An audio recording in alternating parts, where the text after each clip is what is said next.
Now, I've had some of the younger ones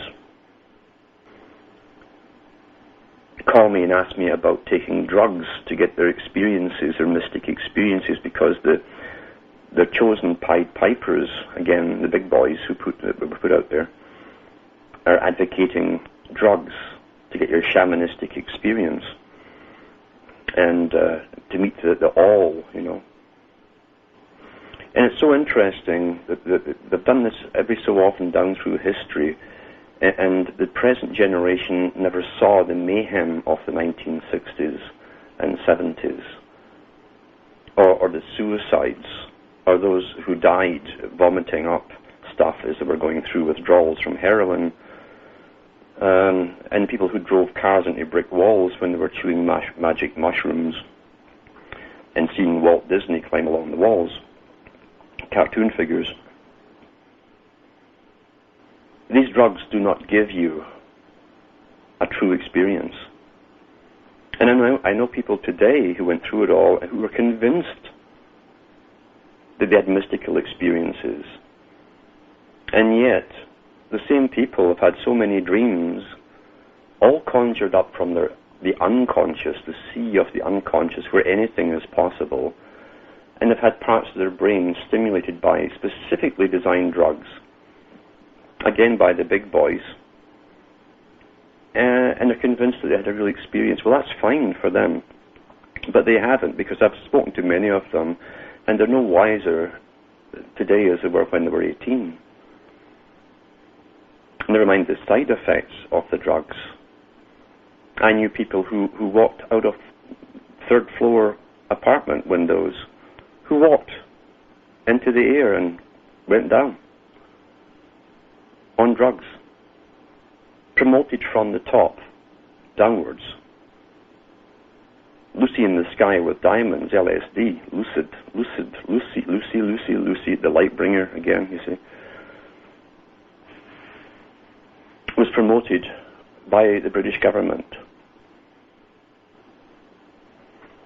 Limos used to throw bags of LSD over university walls at the beginning to get the rage started, to make it a fad and a rage, you see.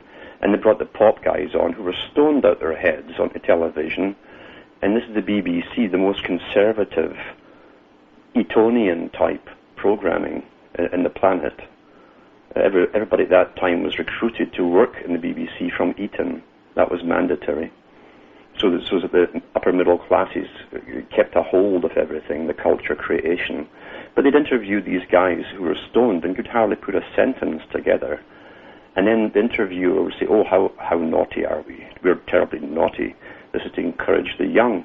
Then they brought out Timothy Leary, Dr. Timothy Leary, with his white coat. The scientists, again, were trained to listen to experts who went round stages and universities wearing his white coat, talking as an expert, telling us about the wonders of drugs. And now it's declassified from the CIA. He worked for the CIA. So here's the CIA promoting hallucinogenic drugs. Quite the world we live in. Well, the New Agers are recycling the same stuff, that you got to get your experience through drugs. And drugs have been used by the big Brahmins in India for thousands of years to control the people there. For every action, there's an equal and opposite reaction. And when you're having your fantastic experience and seeing jolly green giants walking around, you're also having something done to specific parts of your brain. Because these drugs are all modified, heavily modified drugs, even the plant ones. Victor Rothschild of the banking family in the 1940s worked at Porton Downs, bacterial and viral warfare facility. And he also was in charge of an experimentation group to using LSD on selected people. They even used it on members of MI5. And Peter Wright wrote about that. He was in MI5 and attached to MI6. And he writes about Lord Rothschild advocating these experiments. So they were testing it out long before they gave it to the teeny boppers to blow their minds and control them.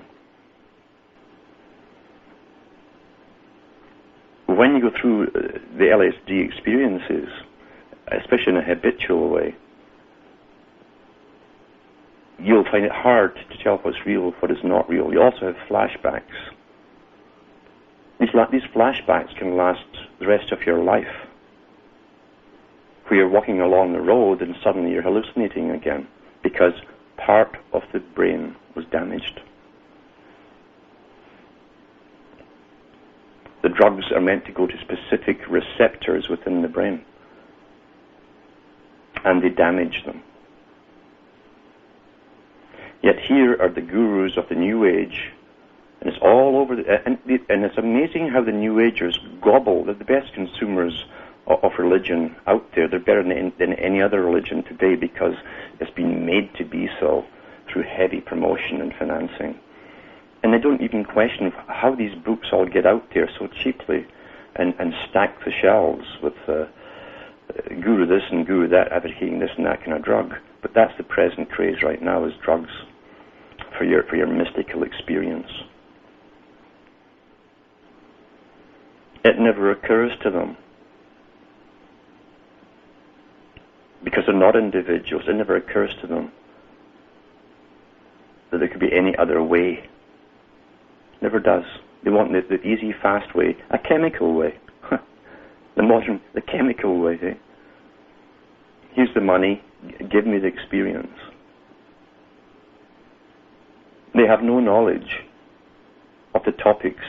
They only have an exoteric and very superficial exoteric understanding of that which they think they're involved in or they believe in. And yet they are the modern ones with the drive-through mentality, drive-through coffee, drive-through donuts, drive-through give me the experience. Here's the money, give me the experience. No patience. It's fascinating to see how this has all been created for them and how they have fallen so easily for it with their own vocabulary, which they didn't invent. The big boys that gave them the whole culture invented that for them. It's fascinating to watch it all being played out again and promoted. And because the gurus who lead them are put out there as fronts, and who they themselves are only partly trained in the exoteric, they must lead them in the same path always, because they can't go any further. They don't have the knowledge or the abilities, so they advocate drugs. We jump back to a coincidence, many coincidences. Here's one book, was Charles Galton Darwin talking about ways to control the public in the 1950s, advocating possibly the use of hormones and so on in the food to make the men more, weaker and more effeminate, less aggressive or less able to stand up for rights, etc. But also he advocated different kinds of drugs to calm them all down or confuse them. Didn't matter which, as long as he put them out of action. And others wrote about that too. The big players wrote about it. And here it is being pushed again. And with another generation growing up in ignorance, as always, because they always hide knowledge of the previous. So they can play the same games over and over with every generation. That's why generally they have wars at least 20 years apart. That's another crop growing up, you see, of young people who are totally ignorant of the last war. This is all science we run by. Everything is a routine of science. So no, I don't personally advocate the use of drugs to gain some mystical experience. And again, too, you'll never ever be able to be certain, because you knew you took the drug, if it was real or not. You can tell by studies that have been done over hundreds of years there's a good chance it definitely was not. Your unconscious can conjure up any kind of dream, fantasy, or nightmare. And these drugs are specifically designed to stimulate the limbic system. They're perfected, you might say. So whatever you do in that realm, you do so at your own peril. It's a sad thing to see that when the greatest gift anyone is given is the ability to be completely conscious. And it's understandable with the crisis creation to create uncertainty, confusion, and fear that people are unable to handle their conscious mind. So they turn to something to escape. Again, it's all a technique. But when you see such a war being played on your conscious mind, that should be your cue to, rather than throw away your ability to be conscious, fight to keep it, fight to retain your conscious mind, your ability to go further. Don't be afraid of all the hype they throw your way, and impending gloom, doom, and horror and crisis after crisis. That's the technique to wear you down. It's the technique to control you. And another thing I've said over and over is that the big, well-funded people who come out, either pretending to lead you through the New Age, did not get there by chance. And the other ones who go into the political side of things, and that's their chant, is to wrap you back into politics again and terrify you with all impending things that are going to happen to you. Well, see, psychological warfare doesn't care who gives that to you, that information, whether it's a guy in government or a person who pretends to speak for you. The whole idea is to paralyze you with fear so that you're not thinking critically and rationally. So be careful. You are the guardian of your own mind. No one else is. And within those walls that protect your mind, you have sacred ground. Sacred ground. Be careful who you allow to walk upon it. Now, I'm not saying that this is all there is. This place here. The place that the northern peoples called Hela, which is where we get the word hell from. There's more to it, of course, than just this, the mundane.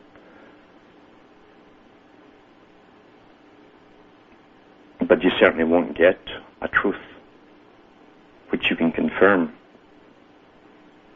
And you certainly won't get ultimate truths by taking drugs to do it. Chemicals.